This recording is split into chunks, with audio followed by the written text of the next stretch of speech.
Saudara, meski telah berstatus sebagai tersangka, polisi belum melakukan penahanan terhadap Putri Chandrawati. Polisi menyiapkan metode pemeriksaan konfrontasi pada Putri untuk mengorek keterangan Putri yang bersikeras menjadi korban pelecehan.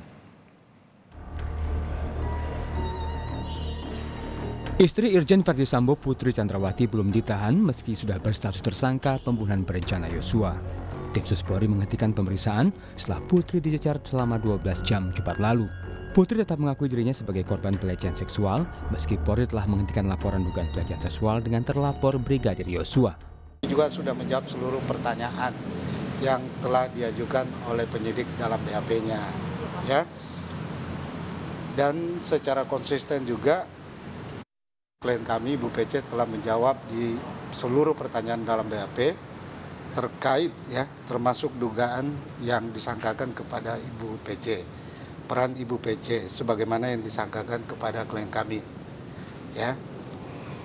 Berdasarkan klien kami dalam BAP tersebut, dugaan tersebut tidaklah akurat dan telah dijelaskan klien kami secara konstruktif kepada penyidik. Ibu PC juga menjelaskan dalam pemeriksaan bahwa beliau adalah korban tindakan asusila atau kekerasan seksual dalam perkara ini. Namun kesaksian Putri Chandrawati akan kembali diuji saat istri Sambo tersebut dikonfrontasi bersama 3 tersangka lainnya Rabu 30 Agustus 2022. Untuk pemeriksaan saudari PC pada malam hari ini dihentikan dulu, ya, karena sudah larut malam dan mengingat juga menjaga kondisi kesehatan yang bersangkutan. Dan pemeriksaan ini masih akan dilanjutkan. Jadi masih belum cukup, malam hari ini akan dilanjutkan kembali dengan pemeriksaan konfrontir yang akan dilaksanakan pada hari Rabu tanggal 31 Agustus. Penasihat hukum keluarga Brigadir Yosua Ramos Huta Barat mempertanyakan alasan polisi belum melakukan penahanan terhadap Putri Chandrawati. Dengan tidak ditahannya Ibu PC itu sudah sangat tidak memenuhi rasa keadilan terhadap warga masyarakat. Dan oleh karena ini kami masih sangat mengharapkan bahwa Ibu PC itu untuk dilakukan penahanan. Memang ada alasan diskresi yang diberikan undang-undang kepada penyidik untuk tidak melakukan penahanan. Nah, namun alasan itu menurut kami atau diskresi tersebut tidak tepat untuk dilakukan dalam perkara ini karena ancaman hukuman terhadap yang diterapkan terhadap Ibu PC itu pasal 340 yaitu hukuman mati. Polri menyebut Putri Chandrawati memiliki sejumlah peran dalam pembunuhan Brigadir Yosua. Putri disebut ikut hadir saat Sambo meminta Richard menembak Yosua. Polri juga menyatakan istri Sambo mengajak para tersangka lainnya dari rumah di Saguling ke Duren 3 dan ikut hadir saat para ajudan serta sopir Sambo dijanjikan sejumlah uang. Kapolri Jenderal Listio Sigit Prabowo menjanjikan penyidikan termasuk proses rekonstruksi kematian Yosua akan berjalan transparan. Tim Liputan Kompas TV.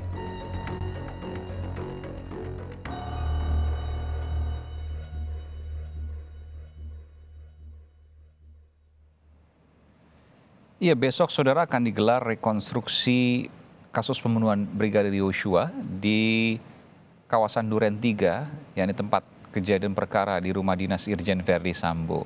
Dan bagaimana kemudian kejadian sesungguhnya besok akan terungkap jelas lewat rekonstruksi, itu harapannya. Sebelum dan setelah menjadi tersangka, saudara, istri Verdi Sambo, Putri Chandrawati, tetap mengakui dirinya sebagai korban pelecehan. Tim Sus Polri pun menyiapkan strategi konfrontasi Putri Chandrawati dengan para tersangka lainnya dalam pemeriksaan Rabu nanti.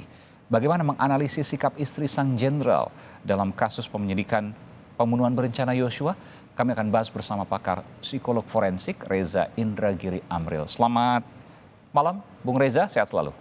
Selamat malam, Assalamualaikum. Waalaikumsalam warahmatullahi wabarakatuh. Bung Reza, banyak pakar lain, psikolog ya, yang menyatakan bahwa kecil kemungkinan terjadi pelecehan terhadap Ibu Putri Chandrawati. Apakah Anda berpendapat sama? Sejak pertama kasus ini mengemuka ke publik, saya terus terang mempertanyakan pernyataan dari Kapolres Jakarta Selatan.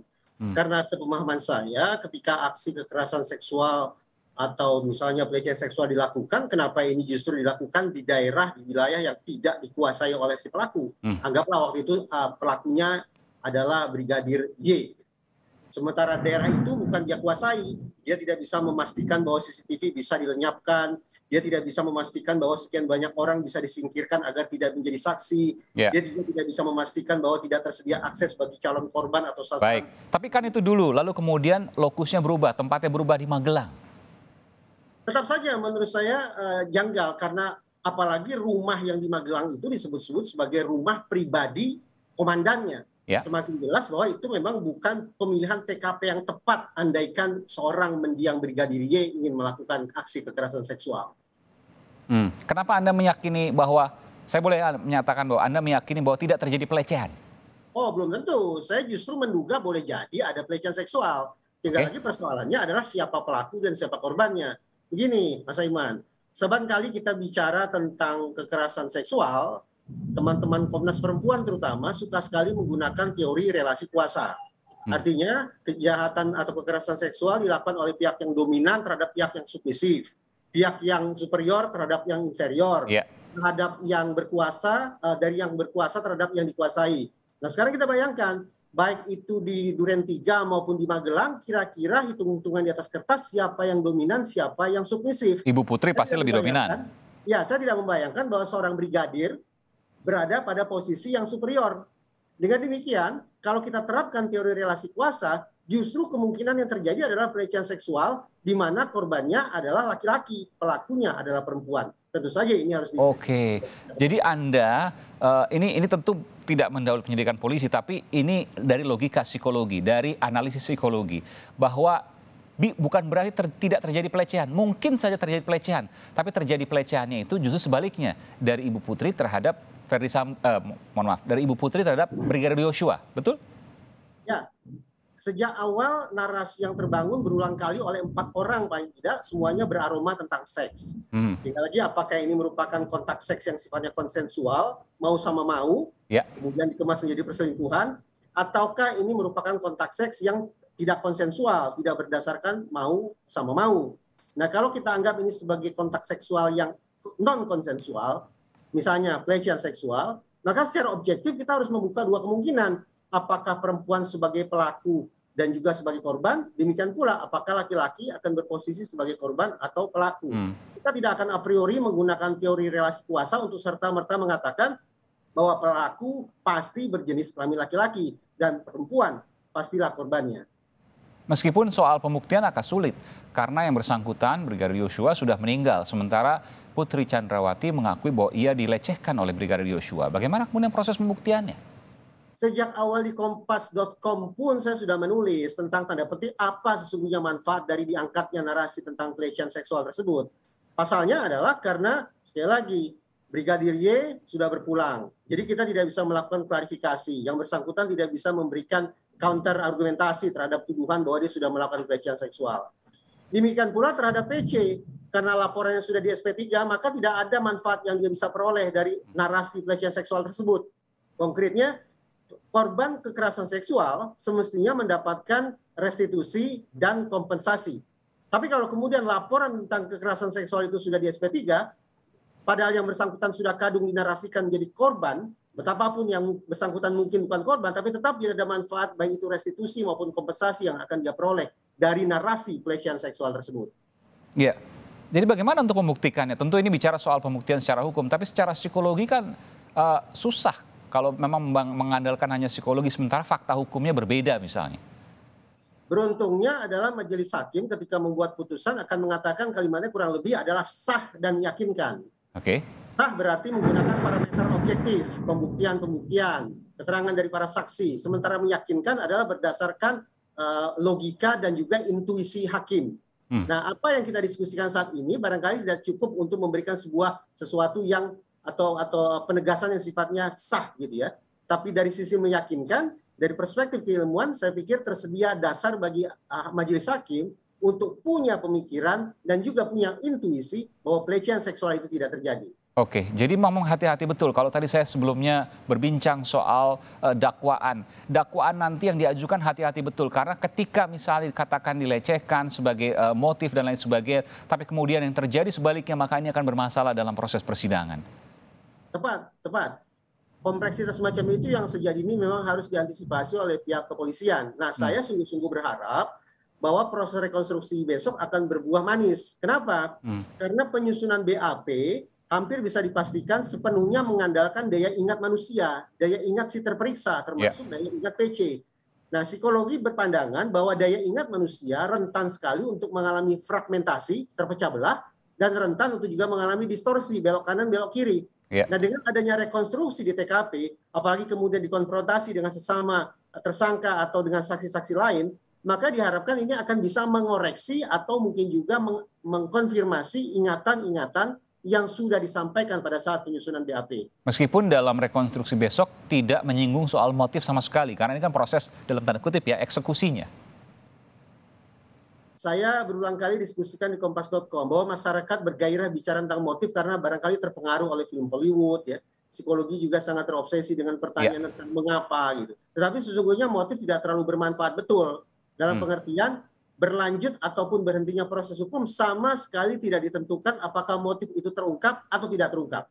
Jadi yang penting adalah perilakunya. Misalnya kalau 340, kata kuncinya adalah bagaimana otoritas hukum bisa membuktikan perencanaannya. Pas apapun motifnya, tapi berencananya itu yang harus bisa dibuktikan, diyakinkan kepada majelis hakim. Oke, jadi bahwa siapa yang dilecehkan kepada siapa itu tidak penting lagi sekarang karena proses perilakunya yang kemudian akan diajukan ke pengadilan.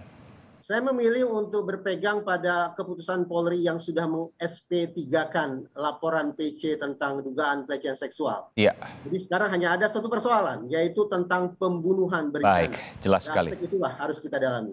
Baik, jadi pembunuhan berencana, fokus di sana.